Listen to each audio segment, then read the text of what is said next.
Now, the siren of a stationary ambulance emits a note of frequency 1130 Hz.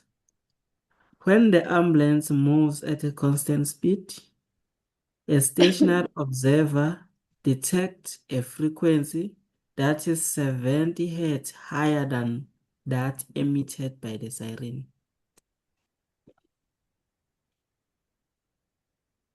Now, before siphendule, ngizoku-advise ukuthi draw i-situation so that ube nayo emqondweni wakho ukuthi kwenzakalani. Just draw. Bese information yangapha uyayibhala futhi. Ngapha siyazi ukuthi inakhuzana i-ambulance emitter umsindo noma i-frequency of 1130 Hz emitha lo msindo. Okay, siyezwa ukuthi a stationary observer detects a frequency that is 70 Hz higher than. So la sengidlala nje isingisi. Okusho ukuthi i-frequency ye-listener iyiyo leyana eproduced isource ukuthi nje yona inkulu ngo-70. 1130 plus 70. Futhi frequency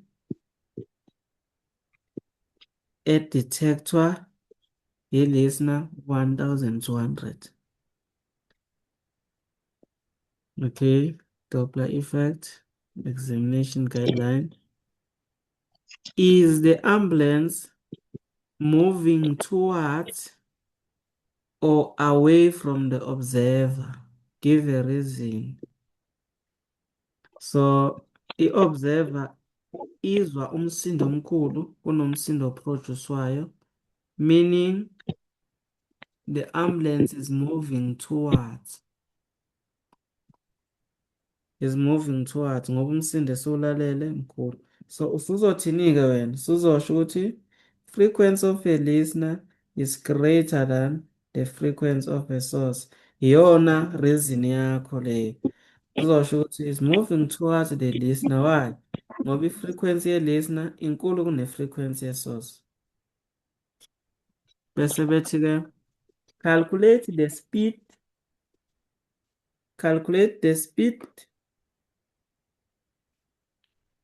at which the ambulance is traveling.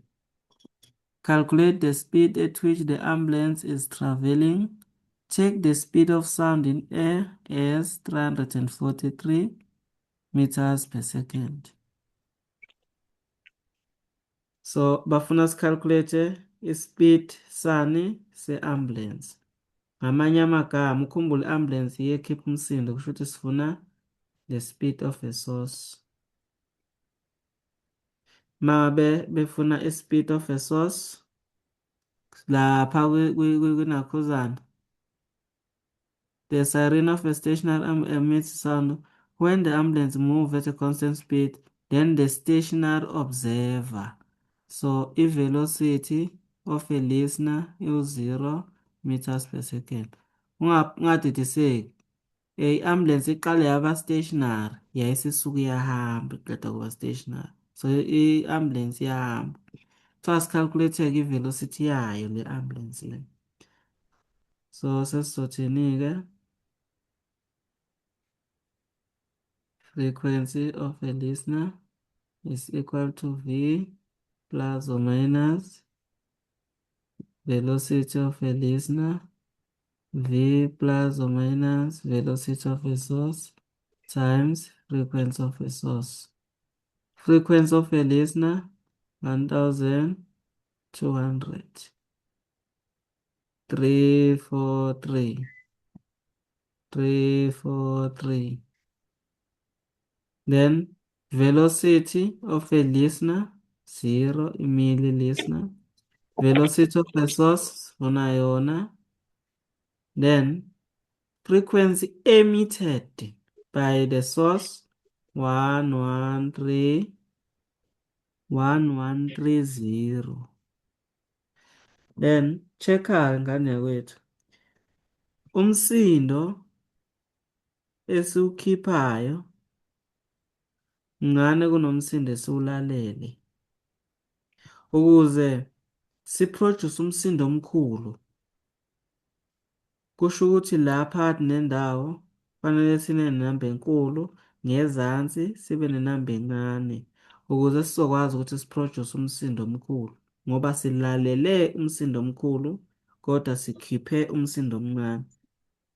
Ukuze ukwazi ukwenzeka lento kufanele ngaphezulu sibe nenamba enkulu, ngezansi sibe nenamba encane. Shuthi ngenhla sino-positive, ngezansi sino-negative.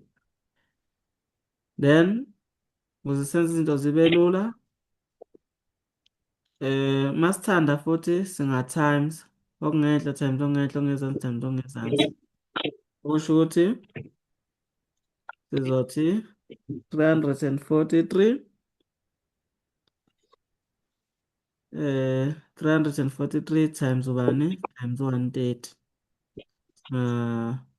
Sizogcina sino-343 times ubani 1130 ngenhla, ngezansi sona 43 minus VS ngapha 1200. Kuwukuthi solve kanjani?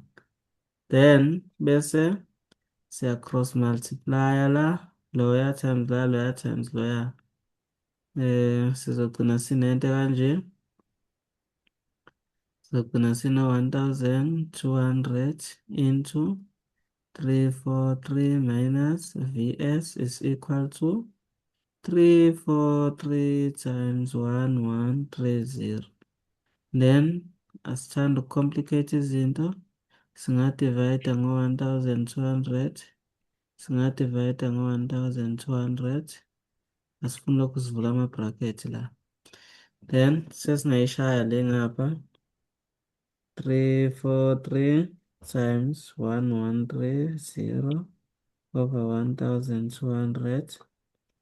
Sesizoba ukuyiqhubeka ngapha le ndaba, sesizoba no-322,99.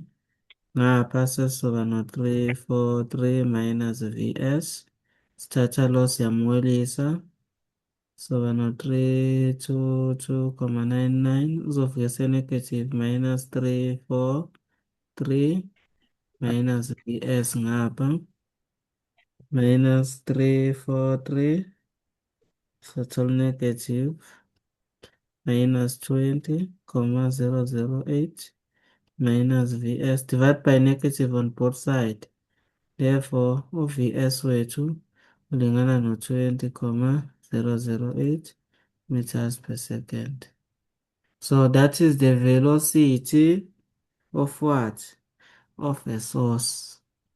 So bayakwazi ukuthi basibuze i-velocity of a source ukuthi iwubani.